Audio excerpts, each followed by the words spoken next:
गुनगुना रही है भौरी, खिल रही है कली कली, गली गली गली गली। गुनगुना रही है भौरी, खिल रही है कली कली। किसी भी चीज़ को अगर हम संगीत से जोड़ देते हैं तो वह और अधिक प्रिय लगने लगता है, वह हमें और अधिक पसंद आने लगता है, क्योंकि संगीत हमें हमारे दिल से जोड़ता है, हमारे मन से, उस ईश्वर से जोड़ता है। यह एक तरंग है जो देखी नहीं जा सकती, छुई नहीं जा सकती, पकड़ी नहीं जा सकती जैसे कि ईश्वर, परंतु मन को हमेशा उत्साहित, प्रसन्न चित्त बनाए रखती है। आज का आसन हमारा भौरे की जो गुनगुनाहट होती है, उसका जो वह स्वर होता है उस पर है, जिसको भ्रामरी कहते हैं। यह मानसिक शांति, तनाव कम करना और सिर दर्द के लिए बहुत ही फायदेमंद है। माइग्रेन की बीमारी, बहुत अधिक तेज सर दर्द के लिए तो यह बहुत ही ज़्यादा लाभकारी है। यह हमारे मानसिक तंत्रिकाओं को बहुत ही सक्रिय करता है। इसके प्रतिदिन के अभ्यास से बुद्धि बहुत तेज होती है। यह प्राणायाम मस्तिष्क की तंत्रिकाओं को आराम देता है और उसकी जो नसें होती हैं उन्हें खोलता है। इसके गुंजन का जो स्वर होता है उन बंद नसों को खोलता है। इससे जो नसों का ब्लड सर्कुलेशन होता है वो बहुत ही अच्छे तरीके से होता है। अगर इसको एक अभ्यास में लिया जाए अपने प्रतिदिन की दिनचर्या में, तो ब्रेन हेमरेज जैसे बड़ी बीमारियों, घातक बीमारियों के लिए भी यह बहुत ही ज़्यादा फायदेमंद है। जब सारी सर की, दिमाग की सारी नसें एक्टिव रहती हैं, उनको यह एक आराम देता है, तो स्ट्रेस नहीं रहता सर में। बुद्धि बहुत ही तेज हो जाती है, पर बुद्धि तेज होने के साथ मन शांत रहता है। अक्सर देखा जाता है कि जिसकी बुद्धि तेज होने लगती है उसका स्वभाव भी तेज हो जाता है, बोली भी तेज हो जाती है, पर यह ऐसा नहीं है। इस आसन के अभ्यास से मन शांत रहता है, बिल्कुल गहराई लिए हुए, परंतु उसकी बुद्धि बहुत तीव्र रहती है। बच्चों को तो दिमाग को बढ़ाने के लिए इस आसन को बोला जाता है, प्रतिदिन करने के लिए कम से कम 5 मिनट। इसको करने का सही तरीका है किसी शांत वातावरण में, जहाँ पर हवा का प्रवाह अच्छा हो, बैठें, अपने चेहरे पर मुस्कान बनाए रखें, कुछ समय के लिए अपनी आँखों को बंद रखें, अपने शरीर में शांति व तरंगों को महसूस करें और उसके बाद फिर किसी पद्म आसन में या सुलभ आसन में बैठें, बिल्कुल सीधे बैठें। तर्जनी उंगली को अपने कानों पर रखें। आपके कान व गाल की त्वचा के बीच में एक उपास्थि है, वहाँ अपनी उंगली को रखें। एक गहरी लंबी सांस लें और सांस छोड़ते हुए धीरे से उपास्थि को दबाएं। आप उपास्थि को दबाए हुए रख सकते हैं अथवा उंगली से पुनः दबा कर या छोड़ सकते हैं। अगर आपको अपने गुंजन का असर सुनना है तो अंगूठे से कान को दबाएं। तर्जनी और मध्यमा उंगली को भौहों के बीच पे ले जाएं, थर्ड आई चक्र पे, और बाकी की उंगलियों से आँखों की पलकों को हल्के से दबाएं और ओम के स्वर का गुंजन करें। और इसका गुंजन ऐसे होता है, ओम में 3 वर्ड आते हैं, अ, उ, म। यह गायत्री मंत्र है। गायत्री का मूल मंत्र होता है यह 3 वर्ड। इसका जो पहला शब्द होता है अ और उ, तो अ से तेज स्वर भरे और ऊपर ला करके म में अपने होठ को भी बंद कर लें और उस म को बहुत देर तक, जब तक आप सांस भरे हैं जितना, उसको बोल सकते हैं, उस गुंजन को बोलते रहें। आपको ऐसा लगेगा कि मेरे अंदर से एक और आवाज़ आ रही है, मेरा स्वर किसी और स्वर के साथ मिल रहा है।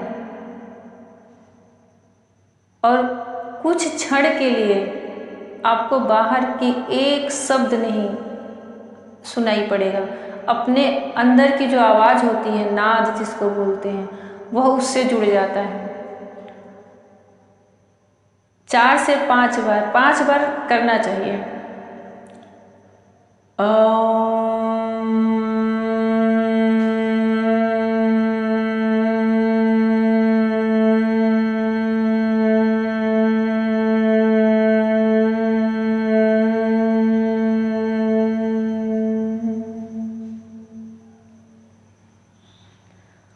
से शुरू करें और ऊपर अपने होठों को धीरे से बंद करें और म पे सिर्फ म का शब्द अपने अंदर गुंजन करें। इस शब्द से आपका पूरा अंतःकरण, पूरा अंदर का मन भर जाता है और यही गुंजन आपके मस्तिष्क की कोशिकाओं को खोलता है, उसमें रक्त प्रवाह होता है, उनकी थकान मिटाता है और एक अद्भुत शांति प्रदान करता है। बीमारियों का तो इसे काल बोला गया है। मैं दूसरों की नहीं बोलती, मैं अपना खुद का एक्सपीरियंस बता रही हूँ, अपना खुद का अनुभव कि 1 वर्ष पहले मुझे सिर दर्द का बहुत बड़ा प्रॉब्लम शुरू हुआ, बहुत भयंकर सिर दर्द। 2-3 डॉक्टर बदले, दवा बदली, पर आराम बिल्कुल नहीं मिला। लास्ट जगह जहाँ गए, डॉक्टर ने दवा चालू की, क्योंकि उन 5 दिनों में मैंने माइग्रेन की हर तरह की दवा खा ली, पर सर दर्द रुका ही नहीं। फिर एक डॉक्टर के पास गए, बहुत अच्छे डॉक्टर हैं, उन्होंने दवा दी, उन्हें बहुत टेंशन हुआ, बोले आपको बहुत माइग्रेन ही है, लेकिन बहुत हाई लेवल का माइग्रेन है, आपको इन साधारण दवाइयों से नहीं ठीक होगा और आपको आजीवन दवा करना पड़ेगा। यह 1 वर्ष पहले की बात है। बोले आपको हमेशा दवा करना पड़ेगा, प्रतिदिन 3 गोली, 1 सुबह 2 शाम। उस समय तो इतना दर्द था कि सर नीचे नहीं कर पाती थी मैं। और उन्होंने मुझे योग का एक पूरी अपनी बुक दी कि आप दवा के साथ आपको ये डेली करना पड़ेगा। जब मैं उसमें योग में उसकी फ़ोटो देखने लगी तो मैंने कहा इसमें से मैं 80% या 90% योगा करती हूँ। अचानक से दर्द शुरू हुआ था, तो वो ये बोले तनाव से, डिप्रेशन से दर्द हुआ है, लेकिन ये खतरनाक है, सही नहीं है ये, और ऐसा दर्द होना नहीं, इतना तेज़ दर्द दोबारा नहीं होना चाहिए। तो मैं जब वो सुने कि मैं योगा करती हूँ, तब वो बोले कि आप 5 दिन जो इस दर्द में थे, आप जो पहले से ही योगा मेडिटेशन करते थे, इस वजह से आप इस दर्द को झेल गए, नहीं तो आपके सर के नसों में कहीं ना कहीं कोई ना कोई प्रॉब्लम आ जाता। बहुत खुश हुए वे सुनकर कि मैं योगा करती हूँ। फिर भी उन्होंने बोला कि आपको ये दवा हमेशा रखनी है, और हमेशा, कभी ऐसा नहीं कि 6 महीने का कोर्स है या फिर साल भर का। मुझे सुन के उस समय तो लगा, लेकिन दर्द इतना था कि मैंने दवा स्टार्ट की और मुझे बहुत आराम मिला उस समय। जब 1 महीने बाद गए, 10 दिन 15 दिन बाद, जैसे जो रूटीन था, जाती थी कि सर अब दवा बंद कर दे क्योंकि मुझे आराम मिल गया। बोले नहीं, दवा तो चलनी ही है। 6 महीने मैंने अपने मन से सोचा कि 6 महीने में उनके कहने से कर लेती हूँ। और योगा तो जब आराम हो गया तो फिर से शुरू कर दिया, और उसमें ज़्यादा आसन पे ज़्यादा ध्यान देती हूँ कि एक्सरसाइज रुक जाए, लेकिन मेरे जो सिर दर्द में जिसमें आराम मिलता हो उसका अभ्यास करती हूँ, चाहे 15 मिनट चाहे 20 मिनट। 6 महीने बाद मैं दवा बंद कर दी। 6 महीने दवा बंद किए, धीरे धीरे बीत गए 4 महीने, लेकिन मुझे कभी वैसा दर्द नहीं शुरू हुआ। दवा भी बंद पूरी तरह से नहीं, हमेशा जाती थी कहीं भी, अभी भी दवा रखे रहती हूँ कि क्या पता कहीं शुरू हो जाए दर्द। लेकिन कभी दर्द हुआ नहीं वैसा। और वह एक अलग ही था, सिर के ऊपर बस गुनगुनाने जैसा एक आवाज़ और भयंकर दर्द, जैसे जहाँ पे शिखा सब बांधते हैं उस जगह पे। ना आँखों में कोई प्रॉब्लम, न कहीं और कोई प्रॉब्लम नहीं, सब कुछ चेक करा लिया। वो एक अजीब ही, ऐसा कभी मुझे दर्द मैंने कभी ऐसा मुझे हुआ नहीं था। लेकिन योग में इतना फायदा तो होता है।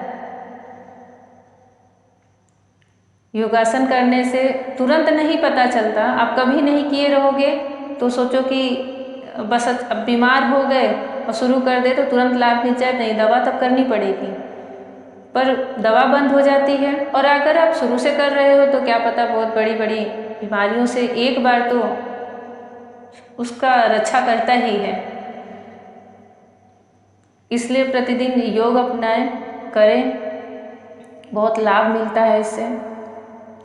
आप अगर 1 साल करके देख लीजिए, 3 महीने करके, 1 साल तो बहुत हो गया, 3 महीने 6 महीने करके देख लीजिए, फिर आप अपने खुद के पहले के आप फोटो देखिए और उसके बाद की देखिए,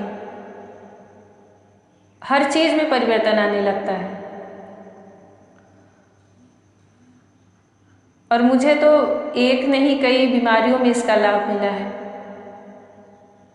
इसके लिए मुझे योग पे बहुत विश्वास है, बहुत अधिक। आप करते रहिए, बाकी तो जो प्रारब्ध में होता है वो तो होके रहता है, लेकिन हमारी डेली रूटीन में जो एक प्रतिदिन की दिनचर्या होती है, कम से कम वो तो अच्छे से बीतती है। छोटी छोटी बातों में उलझे रहना, टेंशन लेते रहना, वैसा आपका मन करने ही नहीं देगा। आप प्रतिदिन के अभ्यास में हैं तो। बहुत अधिक मेरा वेट था, बहुत सर्जरी हुई थी, कोई भी एक्सरसाइज सोच ही नहीं सकते थे, क्योंकि इतने ऑपरेशन हुए थे कि नहीं सोच सकते थे। और ना ही कोई एक होता है कि आजकल दवाइयाँ चली हैं कि दवा खा लो, वो दवा खा लो, वेट कम कर लो, कुछ भी नहीं। सिर्फ योग करके, आसन करके, व्यायाम करके मेरे बहुत सारे बीमारी, मेरा वेट कम हुआ है। ये मेरा खुद का अनुभव है, खुद का एक्सपीरियंस है। और मैं जहाँ कहीं भी जाती हूँ सबको बोलती हूँ कि करें, घर में करें। ऐसा नहीं कि हम बाहर नहीं जा पा रहे हैं, हमें हरी हरी घास नहीं मिल रही है, घर में करें, लेकिन प्रतिदिन करें। स्वस्थ रहें, प्रसन्न रहें,